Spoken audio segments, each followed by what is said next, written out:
ठगों का जाल फैलता ही जा रहा है। साइबर ठग नए नए तरीकों से लोग को ठग रहे हैं। साइबर ठगों ने एक सीए को शिकार इस बार बनाया है। ठगों ने सीए का फोन हैक कर खाते से करीब 4 लाख की रकम खाते से निकाल ली। ठगों ने पीड़ित की पत्नी के अलग अलग खातों से रकम निकाला है। पीड़ित ने कहा है कि मोबाइल पर एक मैसेज आया था और एक लिंक था। उस मैसेज में गलती से वो लिंक क्लिक हो गया। बाद में हैकर ने फोन को हैक कर लिया और साइलेंट मोड पर भी डाल दिया।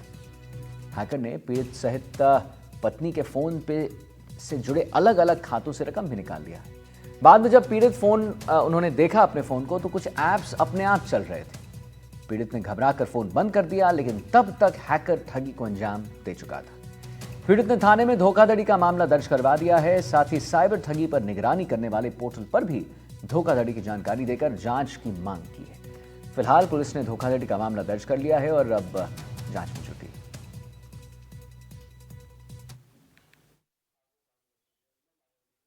और मैं एक अकाउंटेंट हूँ। मैं अभी हाल ही में ऑडिटिंग का वर्किंग चल रहा है, तो मैं उस वर्किंग में काम कर रहा था। अचानक से कोई मैसेज आया क्या या मोबाइल पे, मेरे को पता नहीं, कुछ ऐड हुआ क्या हुआ। उसके बाद में मेरा मोबाइल पूरा पूरा हैक हो गया, पूरा पूरा सिस्टम उनके पास चला गया। उनके बाद से सबसे पहले हैकर्स ने ये किया कि मेरे मोबाइल को साइलेंट कर दिया उन्होंने। ना कोई कॉल आ रहा था, ना कोई कॉल जा रहा था, या कुछ भी नहीं था। उसके दौरान उन्होंने मेरे अकाउंट से पैसे इधर उधर ट्रांसफ़र किए, और ये सारा पैसा उन्होंने 3-4 अकाउंट से, जैसे बैंक ऑफ बड़ौदा है, एयू बैंक है, इक्विटास बैंक है एंड कोटक बैंक है, कोटक महिंद्रा बैंक, इन अकाउंटों से उन्होंने अलग अलग अकाउंटों में यूपीआई से पेमेंट ट्रांसफ़र किया है।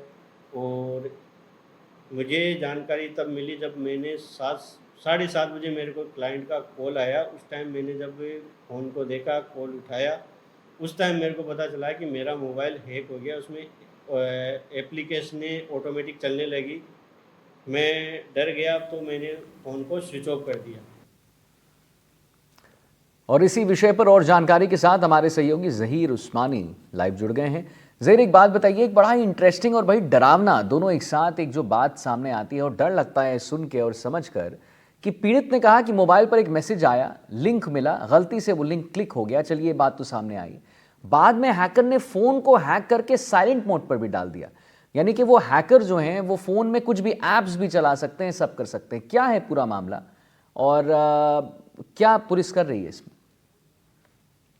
जी आदित्य, देखिए मैं आपको ये बता दूं कि ये जो व्यक्ति है ये डीडवाना में सीए है और ऑडिट का काम कर रहा था। इसका ये कहना है कि इसके मोबाइल पर एक मैसेज आया था और गलती से उस पर लिंक कर दिया गया, और लिंक के बाद में ऑटोमेटिक रूप से मोबाइल जो है वो किसी और व्यक्ति द्वारा संचालित किया जाने लगा, जिसकी इसको व्यक्ति को पता भी नहीं चला। मैं आपको ये भी जानकारी देता हूँ कि कंप्यूटर में एक सिस्टम होता है रिमोट सिस्टम, जिसको कहा जाता है कि अगर कोई व्यक्ति कंप्यूटर के सामने नहीं है तो नेट के जरिए वो किसी दूसरे कंप्यूटर से जो मूल कंप्यूटर है उसको चला सकता है।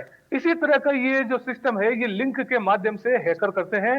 किसी व्यक्ति के मोबाइल पर लिंक भेजा जाता है और लिंक को अगर गलती से भी अगर उसको ओपन कर लिया जाता है तो वो हैकर मोबाइल को हैक कर लेते हैं और अपने अड्डे पर बैठे बैठे उसको संचालित करने लगते हैं।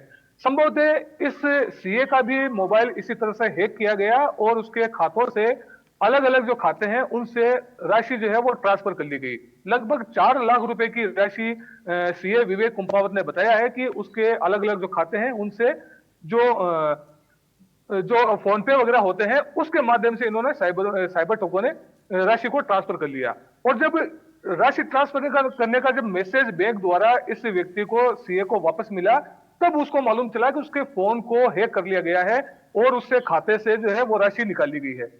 मैं आपको ये भी बता दूं कि साइबर ठगी का जो क्राइम है वो दिनों दिन बढ़ता जा रहा है। डीडवाना में ही पिछले कुछ समय में इस तरह की कई घटनाएं सामने आ चुकी है, और डीडवाना से पिछले दिनों ही हरियाणा के पानीपत की पुलिस ने डीडवाना निवासी 2 साइबर ठगों को गिरफ्तार किया था, और यहां से ठग करके उन्होंने लगभग 100 से ज्यादा घटनाओं को, वारदात को अंजाम दिया था और 50 लाख रुपए की लोगों से ठगी की थी। उन दोनों साइबर ठगों को हरियाणा की पानीपत पुलिस यहां से गिरफ्तार करके ले गई है, और कुछ दिनों पहले भी एक अन्य राज्य की पुलिस भी एक व्यक्ति को यहां से इसी तरह के साइबर फ्रॉड में गिरफ्तार करके ले गई है।